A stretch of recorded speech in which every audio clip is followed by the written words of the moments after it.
1945년 광복 직후 제1한국인들을 태우고 돌아오다 의문의 침몰 사고를 당한 우키시마호 사건과 관련해 정부가 처음으로 일본으로부터 승선자 명부 일부를 넘겨받았습니다. 정부는 진상 파악과 함께 희생자 유족 구제에 활용할 계획이라고 밝혔는데요. 보도에 김대겸 기자입니다.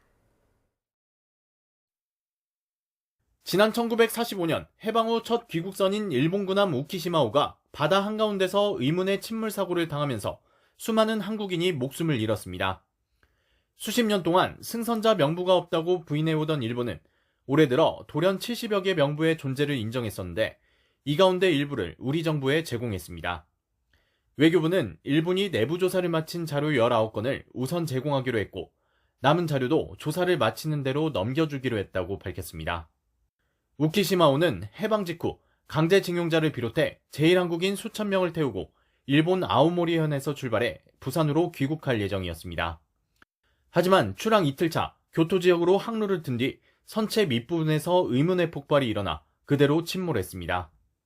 당시 일본은 해적 일회를 건드려난 사고라고 발표했지만 여러 석연찮은 정황에 일본이 고의로 배를 폭파했을 가능성이 꾸준히 제기돼 왔습니다. 생존자들이 와가지고 하는 얘기가 일본이 그 배를 폭파시켰다는 그 얘기를 분명히 했어요. 그 일본 사람들이 타고 그 사람들이 떠나자마자 배가 폭파되더라는 거예요.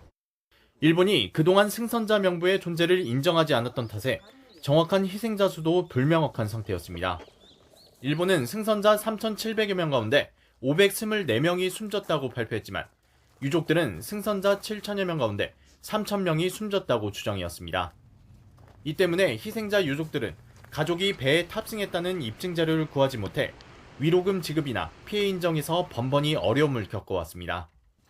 정부는 이번에 확보한 근거 자료를 피해자 구제와 사건 진상 파악 등에 활용할 계획이라고 밝혔습니다. 다만 파악된 승선자 수 등 구체적인 자료 내용은 아직 공개되지 않아 실제 진상 규명 등에 얼마나 도움이 될지는 더 지켜봐야 할 것으로 보입니다. YTN 김대겸입니다.